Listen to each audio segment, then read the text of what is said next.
இதுக்கு முன்னாடி போட்டிருந்த பூ வீடியோ போய் பாருங்கள், அதனுடைய மொக்கு தான் இது. இந்த பூவை வந்து வீடியோ பார்த்தவங்க பஞ்சபாண்டவர் பூன்னு சொன்னாங்க.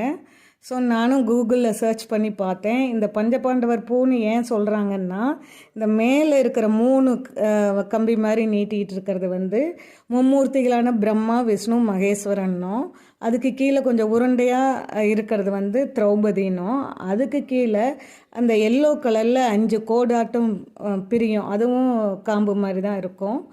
அது வந்து பஞ்சபாண்டவர்களை குறிக்குதுன்னும், அதுக்கு கீழே இலைகள், அதாவது நூல் மாதிரி இருக்கு இல்லையா வெள்ளை கலரில், அது வந்து கௌரவர்கள் 100 பேரை குறிக்குதுன்னு சொல்கிறாங்க.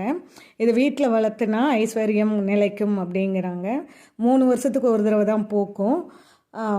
இது வந்து மகாராஷ்டிராவில் பார்த்திங்கன்னா கிருஷ்ண கமலம் அப்படின்னு இந்த பூவை சொல்கிறாங்க. அந்த ரோஸ் கலரில் தெரியுது வந்து